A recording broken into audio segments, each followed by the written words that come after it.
तो this is lecture 10 of the series history of USA. अब ये सिविल वॉर के बाद की कहानी है। दैट सेज कि सिविल वॉर तो एंड हो गई। अब सिविल वॉर एंड होने के बाद अमेरिका में जो आपके अब्राहम साहब थे, लिंकन साहब प्रेसिडेंट, उनका इरादा था कि दोबारा रीयूनियन की जाए, जो स्टेट्स जिन्होंने छोड़ दिया है उनके बीच में रिकंसाइलेशन की जाए, उनके ताल्लुकात ठीक किए जाए। अब दो टाइप की स्टेट थी। एक वो थी जो पहले स्लेव पॉपुलेशन वाली थी, जिनके अंदर स्लेव पॉपुलेशन ज़्यादा थी और उनके फेवर में थे कि स्लेव्स होने चाहिए। ठीक है। एक वो लोग थे जो कहते थे कि स्लेव फोर्सेस, स्लेव वाला सिस्टम खत्म हो जाना चाहिए। तो जो बागी लोग थे वो हो गए। ठीक है। उनको इंटीग्रेट करना था अमेरिका के अंदर। ठीक है।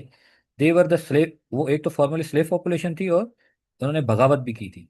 तो लिंकन साहब का तो आइडिया यही था कि हम किस तरीके से रिकंसाइलेशन और रिकंस्ट्रक्शन करें अपने मुल्क की, बट मसला ये था कि उनकी डेथ हो गई। एंड्रयू जॉनसन जो है वो नए प्रेसिडेंट बने। अब जॉनसन साहब जो थे, he was a southerner. And you people know कि सदर्नर कौन थे। वो कहता था सदर्नर कि भाई, पहली बात तो ब्लैक्स को कोई राइट ही नहीं है और उनका कोई रोल नहीं होना चाहिए। Who are they. ठीक है। इसने कहा कि रिकंस्ट्रक्शन का प्रिंसिपल तो साउथ ने स्टेट्स छोड़ी क्यों, साउथ साउथ को स्टेट्स भी छोड़ना ना चाहिए, मतलब they didn't have the right के यूनियन को छोड़े। ठीक है। उसके दिमाग में ये बात थी। एक वो कहता था कि ब्लैक का कोई रोल होना ना चाहिए और साउथ वाली जो थी उनको यूनियन को छोड़ना नहीं चाहिए, they don't have the right, right. उसने क्या किया जॉनसन साहब ने, उसने नए प्रोविजनल गवर्नर्स बनाए आर्जी तौर पे। रियासत की कन्वेंशन बुला के कहा कि अब जो गवर्नमेंट बनेंगी, those government will be totally new white government. सफ़ेद लोग होंगे, मतलब ब्लैक पीपल या स्लेव स्लेव ये नहीं होंगे। ठीक है। अब हमने पहले 13th अमेंडमेंट में पढ़ा था कि स्लेवरी आउटला कर दी गई, खत्म कर दी गई। ठीक है। सो उसने अब ये कह दिया कि वाइट गवर्नमेंट बनेगी, ब्लैक गवर्नमेंट नहीं बनेगी। ठीक। उसने क्या किया कि जो भी जमीनें सिविल वॉर के दौरान अपने मालिकों से छिन गई थी, उसने कहा कि सारी जमीनें वापस कर दी जाएंगी जो उसके फॉर्मर ऑनर्स थे। Same land same agriculture as pre civil war. Civil war से पहले जो सिस्टम था वो वापस वैसे कर दिया जाएगा। अगेन आई एम सेइंग कि आपको पता है कि गुलामी खत्म हो गई है अमेरिका के अंदर 13th अमेंडमेंट से। तो अब स्लेवरी, जॉनसन साहब ने एक आइडिया दिया शेयर क्रॉपिंग का, कि अब सिस्टम ऑफ शेयर क्रॉपिंग होगा। इसका मतलब ये, अगर आपके पास जमीन है and you are a white, आप क्या करोगे, जो ब्लैक हैं, अब आप उन्हें स्लेव तो नहीं कह रहे ना क्योंकि स्लेव खत्म हो गए। आप ब्लैक को कहोगे कि आओ जी जमींदारी करो। ठीक है। फिर आपको हम टूल्स भी देंगे, सीड्स भी देंगे। आप यहाँ पे जमीन फसल करो, फिर आप अपनी फसल का कुछ परसेंट आप रखो, कुछ परसेंट हमें दो। This was the system of share cropping. ये आजकल भी फॉलो किया जाता है मुल्कों के अंदर, शेयर क्रॉपिंग, जिसमें लैंड ओनर्स होते हैं एलीट क्लास, फिर आपके जो ब्लैक पीपल या होते हैं किसान टाइप, वो शेयर क्रॉपिंग करते हैं। आपको आपका क्रॉप का शेयर देते हैं, मेहनत सारी उनकी होती है, टूल्स वगैरह वाइट के होते हैं, राइट राइट या लैंड ओनर्स के होते हैं। इससे क्या हुआ कि जो ब्लैक आज़ाद हुए थे उनको अपने वर्क का कंट्रोल मिल गया कि जिस तरीके से वो अपनी जमींदारी करना चाहें। अब अगेन जॉनसन की बात करें, वो ब्लैक के अगेंस्ट था, लेकिन मसला ये था कि 13th अमेंडमेंट जो थी उसने स्लेवरी आउटला कर दी थी।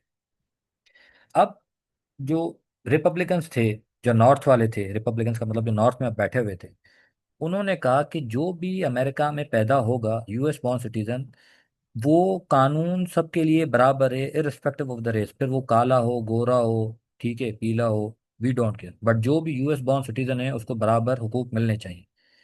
जॉनसन साहब कहते थे जी ऐसा नहीं होगा। उसने लॉ को वीटो कर दिया, मतलब वीटो का मतलब है कि चैलेंज कर दिया कि नहीं होगा। ठीक है। कांग्रेस ने क्या किया कि वो 2/3 मेजोरिटी से पास कर दिया। 2/3 majority civil rights bill pass हुआ तो that become a 14th amendment in the constitution, वो कानून बन गया। उसने सिटीजनशिप राइट दे दी, इक्वल प्रोटेक्शन दे दी। सिटीजनशिप राइट ये कि जो भी सिटीजन होगा अमेरिका का उसे इक्वल प्रोटेक्शन दी जाएगी। और उसने कहा कि तमाम रियासतों के अंदर बिल ऑफ राइट्स लागू किया जाएगा। बिल ऑफ राइट्स ये है कि जो भी फर्स्ट 10 अमेंडमेंट्स हैं अमेरिका के कॉन्स्टिट्यूशन के अंदर, पहली 10 अमेंडमेंट, अमेंडमेंट शुरू की 10 amendment, those are called bill of rights. अब ये 10 अमेंडमेंट है क्या अगर देखी जाए। पहली अमेंडमेंट है फ्रीडम ऑफ स्पीच, हर सिटीजन को freedom of speech, freedom of religion, हथियार रख सकता है लाइसेंस के साथ, गैदर हो सकता है, असेंबली कर सकता है, सिविल ट्रायल होगा, सबको बराबरी है, लॉ सबके लिए बराबर है। सोल्जर्स जो हैं वो अब उस क्वार्टर नहीं हो सकते किसी के घर के अंदर। जो भी राइट्स हैं उन्हें डिक्लेयर्ड होंगे सिटीजन्स को। क्रिमिनल केसेस में उनको राइट दिया जाएगा, फेयर ट्रायल दिया जाएगा और उनको प्राइवेसी दी जाएगी। सो ये बिल ऑफ राइट्स कहलाता है। ये जो ट्रम्प लिखी हुई है सारी 10 अमेंडमेंट्स हैं जिन्हें बिल ऑफ राइट्स का नाम दिया गया। और बिल ऑफ राइट्स का मतलब है कि इन्हें कोई सस्पेंड नहीं कर सकता, ठीक है, अमेरिका के कानून के अंदर। राइट। अब जी रिकंस्ट्रक्शन एक्ट 1867 का आ गया। जॉनसन साहब क्या करते हैं कि जो साउथ का रीजन होता है उसे 5 मिलिट्री डिस्ट्रिक्ट में डिवाइड कर देते हैं, ठीक है। और फिर कहते हैं कि हर स्टेट की नई गवर्नमेंट बनाई जाएगी। और ऑब्वियस उसका वाइट वाला जो फार्मूला था कि वाइट गवर्नमेंट्स बनाई जाएंगी जिसमें फुल वाइट होंगे, वो फेल हो जाता है। बिकॉज अब 13 एंड 14th अमेंडमेंट आ गई। मजबूरी में उसे क्या करना पड़ा कि पार्टिसिपेशन ऑफ ब्लैक मैन भी इंश्योर करवानी पड़ गई। अगर ना करता तो कानून के खिलाफ हो जाती वो बात। He tried his best to veto the law civil right, लेकिन कांग्रेस ने 2/3 के साथ उसे चैलेंज कर 15th अमेंडमेंट पास होती है। और वो क्या करती है, franchise for the African American. Franchise का मतलब ये होता है, अफ्रीकन का मतलब पीपल ऑफ कलर, अमेरिकन का मतलब वो ब्लैक पीपल जो अमेरिका में आके सेटल हुए हैं विद अफ्रीका, अफ्रीकन ओरिजिन के, जिन्हें पीपल ऑफ कलर हम कह रहे हैं बार बार। फ्रेंचाइज का मतलब ये होता है कि उन्हें पॉलिटिकल प्रोसेस के अंदर इन किया जाएगा, वोटिंग के लिए इन किया जाएगा। मतलब अफ्रीकन भी वोट दे सकते हैं जो कि जिनके पास बर्थ राइट है यहाँ। So African American they are equal. उनकी फ्रीडम के लिए भी बराबरी होगी, उन्हें लीगल प्रोटेक्शन दी जाएगी, ठीक है। और अफ्रीकन अमेरिकन जो हैं वो ऑफिस होल्ड भी कर सकते हैं, पॉलिटिकल प्रोसेस के अंदर आ भी सकते हैं, राइट। बट द मसला ये था कि जो स्कूल सिस्टम था वो सेग्रीगेटेड कर दिया। सेग्रीगेटेड का मतलब डिवाइडेड कर दिया। अगर स्कूल के अंदर ब्लैक्स अलग बैठेंगे, ब्लैक वाले स्कूल अलग हैं काले बच्चों के, और वाइट वाले गोरे बच्चों के जो हैं स्कूल्स वगैरह अलग हैं। अब ये जो सेग्रीगेशन थी, ये एक रिजिड रूल बन गया था, हर जगह पे सेग्रीगेशन प्रैक्टिस हो रही थी। बट अगेन दिस सेग्रीगेशन जो थी वो 14th अमेंडमेंट के थोड़ा खिलाफ थी, राइट। अब जो वाइट लोग थे साउथ के अंदर, अगेन वो इस लिबर्टी को, आज़ादी को ना हजम नहीं कर पा रहे थे। They could not accept the liberty. तो वो अब वाइट पीपल जो है वायलेंट होना शुरू हो गए और पॉलिटिकली मोटिवेटेड एक ऑर्गेनाइजेशन बना दी। इसका नाम था कू क्लुक्स क्लैन 1866 में। इस कू क्लुक्स ट्रिपल के से के भी कहते हैं। ये एक दहशतगर्द ऑर्गेनाइजेशन बन गई जो इंतहाई एंटी ब्लैक सेंटिमेंट्स रखती थी। मतलब जो पीपल ऑफ कलर थे उनके बड़े खिलाफ सेंटिमेंट्स थे, उनके जज्बात थे। मजबूरी में जिम क्रो लॉस पास होना शुरू हो गए। जिम क्रो लॉस ये होते थे, ये कहते थे कि जो भी अफ्रीकन अमेरिकन लोग हैं इन्हें पब्लिक अकोमोडेशन में, पब्लिक पार्क्स में, बसेस में, ठीक है, इनको लिमिट किया जाए, इन्हें रोका जाए किसी तरीके से कि ये यूनाइट ना हो वाइट्स के साथ, मर्ज ना हो, ठीक है। सो ये लिमिट करता था जिम क्रो लॉस किसी तरीके से कि जो भी पब्लिक अकोमोडेशन में से आपके पास जो भी पब्लिक प्लेसेस वगैरह आती हैं, बसेस आती हैं, राइट, और उन्हें लीगल प्रोटेक्शन ना दी जाए, उन्हें लिमिट किया जाए, रोका जाए, जितना कम किया जाए, ठीक है। स्टेट जो थी साउथ की, उन्होंने क्या किया, लॉज बनाना शुरू कर दिए कि ब्लैक्स की आज़ादी को रोका जाए, right, because there was a national government और स्टेट के पास स्टेट गवर्नमेंट होती थी। फिर जी एक केस आ गया, प्लेसी वर्सेस फर्गूसन केस। इस फर्गूसन प्लेसी केस में ये होता है कि केस होता है, केस के अंदर ये डिसाइड होता है कि जो सेग्रीगेशन है, public segregation black and white के बीच में, वेदर वो स्कूल हैं, बसेस हैं, या पार्क्स हैं, कोई भी जगह पब्लिक प्लेस है, वहाँ पे सेग्रीगेशन जो है वो 14th अमेंडमेंट की वायलेशन नहीं है, राइट। क्योंकि 15th अमेंडमेंट के अंदर उन्होंने रखा था कि सेग्रीगेशन चलेगी, कोई मसला नहीं है, राइट। फिर हार्लेम रेनेसेंस 20th सेंचुरी जब शुरू होती है, तो जो आपके जो लोग होते हैं अमेरिका के अंदर, वो अब चीज़ों से निकल आते हैं। वो देखते हैं कि अमेरिका के अंदर अब तरक्की हो रही है, प्रोग्रेस होना शुरू हुई है। सो दे इग्नोर कि जो पुरानी स्टीरियोटाइप्स वगैरह होती हैं या जो जुल्म होता है उसको ख़त्म करते हैं अफ्रीकन अमेरिकन के खिलाफ। अब वो सेलिब्रेट करते हैं कि यार African are also American, right.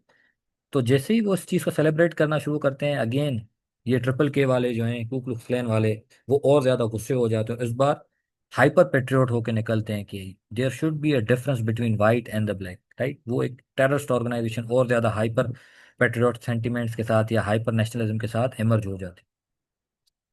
1950 में गोल्डन एज कहलाया जाता है for the blue and white collar people, जो आपके लोग होते हैं, workers. But problem again segregation का जो है वो प्रैक्टिस होना शुरू हो जाता है। जॉब्स के अंदर सेग्रीगेशन होती है, एम्प्लॉयमेंट के अंदर लोग ब्लैक्स के साथ हाउसेस भी नहीं रखना चाहते, ठीक है। रोजगार की बात करें तो आधे से ज्यादा लोग जो ब्लैक्स होते हैं वो अनएम्प्लॉयड और बेरोजगार होते हैं। अब जो ब्लैक पीपल्स होते हैं उनके लिए जो स्कूल भी छोड़े जाते हैं वो सब बड़े सब स्टैंडर्ड या थर्ड क्लास स्कूल छोड़े जाते हैं। जो बड़े बड़े स्कूल होते हैं उसमें वाइट्स को अलाउ नहीं होता। फिर कुछ इश्यूज ऐसे आते हैं इस ब्लैक जो इशू चल रहा है सारा, कुछ जैसे रोजा पार्क का इशू आता है। ये एक मैडम होती हैं रोजा, ये एक बस में जाती हैं। तो इन्हें का क्या किया जाता है, इन्हें सीट नहीं दी जाती। ठीक है, इन्हें कहा जाता है आपको सीट नहीं मिलेगी, आप जाएं और बस के पीछे जाके खड़ी हो जाएं। किस रीजन के अंदर होता है? मॉन्टगोमरी में होता है, अलाबामा में, राइट। और ये पीछे जाने से मना कर देती हैं बस में और इन्हें अरेस्ट कर दिया जाता है। तो लोग क्या करते हैं, बस का बॉयकॉट करना शुरू कर देते हैं। ठीक है। और बस का बॉयकॉट जो ऑर्गेनाइज कौन करता है? Martin Luther king. ये लीडर बनते हैं, ये बॉयकॉट्स को ऑर्गेनाइज करते हैं। फिर एक ऑर्गेनाइजेशन बनती है जिसे कहते हैं SCLC, southern Christian leadership conference. वो क्या करती है, एक कोalition बनाती है, इत्तेहाद बनाती है कि हम अब ब्लैक सिविल राइट्स के लिए बात करेंगे। ठीक है। किसी तरीके से हमने ब्लैक्स को उनका हक दिलाना है। ठीक है। ऑब्वियस ब्लैक्स जो हैं वो चर्चेस का सहारा लेते हैं इंटीग्रेशन के लिए। एक वाकया रोजा पार्क का हो जाता है जिसमें SCLC बन जाती है, लूथर साहब, किंग साहब जो हैं वो बॉयकॉट को ऑर्गेनाइज करते हैं। फिर एक और वाकया होता है जिसे कहते हैं little rock nine. Little rock nine का वाकया ये होता है कि 9 बच्चे होते हैं, स्कूल में एंट्री करना चाहते हैं, लेकिन स्कूल की जो इंतजामिया होती है वो उन्हें अंदर नहीं आने देती। वो इस वजह से आने नहीं देती, वो कहती है आप लोग तो ब्लैक बच्चे हो, काले बच्चे हो। अब ईजनहावर जो होता है उस वक्त होता है सदर अमेरिका का, वो क्या करता है, अपनी फेडरल की फोर्सेस भेजता है। ठीक है। कि जो 9 बच्चे हैं, ब्लैक बच्चे हैं, उन्हें स्कूल के अंदर जाने दिया जाए, बिकॉज कोर्ट के ऑर्डर्स हैं कि स्कूल को इंटीग्रेट किया जाए, सेग्रीगेशन खत्म की जाए। ठीक है। So this was the incident of little rock nine. फिर एक और इशू होता है जिसे कहते हैं वूलवर्थ लंच काउंटर। बच्चे जो होते हैं स्कूल के वो जाते हैं एक लंच काउंटर पे स्कूल में, लेकिन उसे जो वो लंच काउंटर वाले हैं वो कहते हैं जी हम आपको लंच नहीं देंगे स्कूल के अंदर। सो एक ये इशू भी हो जाता है। सो थिंग्स बताई जाती हैं किस तरीके से ब्लैक्स को मार्जिनलाइज किया जाता है सारे सिस्टम के अंदर। लूथर किंग साहब फिर अपने प्रोटेस्ट वगैरह धरने देना शुरू कर देते हैं, लेकिन उनके प्रोटेस्ट टोटल पीसफुल होते हैं। उन्हें गवर्नमेंट जेल भेज देती है। ठीक है। फिर ये क्या करते हैं कि जब जेल से बाहर निकलते हैं फिर एक मार्च की प्लान करते हैं कि वॉशिंगटन में हमने मार्च करना है, हम रैली निकालेंगे। जब वॉशिंगटन पहुंचते हैं तो वहाँ पे अपनी एक तकरीर करते हैं, जिस तकरीर का नाम उनकी फेमस स्पीच कहलाती है, I have a dream. Right. उस ड्रीम की जो स्पीच होती है उसमें बताते हैं कि हमें अमेरिकन इक्वलिटी चाहिए, सबकी बराबरी चाहिए। राइट। वो इनकी बड़ी फेमस स्पीच है। वो एक सिविल राइट एक्टिविस्ट है। वो कहते हैं गरीबों की मदद होनी चाहिए, पब्लिक वर्क्स सबको मिलने चाहिए, सबकी सैलरी दिहाड़ी बड़ी होनी चाहिए, और डिस्क्रिमिनेशन एम्प्लॉयमेंट के अंदर ख़त्म कर दिया जाए। राइट। सो ये लूथर किंग साहब का इरादा था और इनकी स्पीच के अंदर भी ये बातें सारी की गई थी। John F. कैनेडी अमेरिका के सदर बन जाते हैं। ठीक है। वो कांग्रेस को बुलाते हैं और एक लॉ पास करते हैं कि जितनी भी पब्लिक अकोमोडेशन या पब्लिक प्लेसेस हैं उसमें डिस्क्रिमिनेशन को ख़त्म किया जाए। ठीक है। अगले सदर आते हैं जॉनसन साहब, लंदन जॉनसन साहब। वो फिर कांग्रेस को बुलाते हैं कि सिविल राइट्स एक्ट पास करो 1964 का, और आपने इवन रोजगार को भी स्पेसिफाई करते हैं, स्कूल, हॉस्पिटल या प्राइवेटली ऑन पब्लिक प्लेसेस हर जगह पे डिस्क्रिमिनेशन खत्म हो। ठीक है। लेकिन आपके जो सिविल राइट्स लीडर होते हैं वो स्टिल पुश कर रहे होते हैं कि जो अफ्रीकन अमेरिकन को राइट्स उनके रोके जा रहे हैं, स्पेशली वोटिंग राइट्स उनके रोके जा रहे हैं, उन्हें किसी तरीके से वो मिल जाए। ठीक है। जो टीवी था उसने बहुत अच्छा रोल प्ले किया इन पब्लिक ओपिनियन बनाने के लिए। जो किंग के मार्चेस होते थे, रैलीज निकलती थी मार्टिन लूथर किंग के, उन्हें शो करवाया जाता था मीडिया के ऊपर, उनके जो धरने शरने दिखाए जाते थे। फाइनली 1965 में वोटिंग राइट एक्ट भी पास कर दिया जाता है, कांग्रेस पास कर देता है, जो कहता है कि भाई अब फेडरल गवर्नमेंट इंश्योर करवाएगी कि डिस्क्रिमिनेशन हर जगह पे ख़त्म किया जाए, वोटिंग सबको प्रोवाइड की जाए। क्यों? वोटिंग तो हुकूमत ने इजाज़त दे दी थी, पर उन्होंने क्या किया था कि वोटिंग के लिए टेस्ट कंडक्ट करते थे। ठीक है। कि जो ये टेस्ट पास करेगा वही ब्लैक वोट दे सकेगा, और टेस्ट इतना मुश्किल बनाया जाता था कि ब्लैक लोग उसे पास ही ना कर सकते थे। ठीक है। तो वो डिस्क्रिमिनेशन फिर ऑटोमेटिक 1965 में खत्म हो गई। जब इस ब्लैक राइट्स की बात करेंगे, हमने मार्टिन लूथर किंग का तो रोल पढ़ा, but there was another person जो भी सारे ब्लैक पावर के इसके अंदर जिसका बड़ा रोल था, वो थे मैल्कम एक्स। ये एडवोकेट था फॉर द वायलेंस, कि वायलेंस ना होनी चाहिए। ठीक है, वो कहता था जो ब्लैक पीपल है उनके साथ जुल्म ना हो, बट उसकी अपनी मूवमेंट जो थी दैट वाज टोटली वायलेंट, कि हमने अपना goal by mean of force achieve करना है, बाय सेल्फ रिलायंस अचीव करना है। We need goal of integration, कि ब्लैक पीपल जो हैं वो सिस्टम के अंदर मेन स्ट्रीमिंग में आए, but our goal would be violent against the government. So Martin Luther King की बात की जाए, वो थोड़े पीसफुल थे और ये थोड़े गुस्से वाले थे, और ही was a violent person. But ये कहता था कि ब्लैक पीपल के साथ वायलेंस ना होना चाहिए, काले लोगों के साथ जुल्म ना हो, राइट। तो this was how this voting right और सिविल राइट्स, या हम इसकी बात करते हैं एबोलिशनिज्म की बात करते हैं, तो वो सारी चीज़ें इस लेक्चर में कवर होती हैं।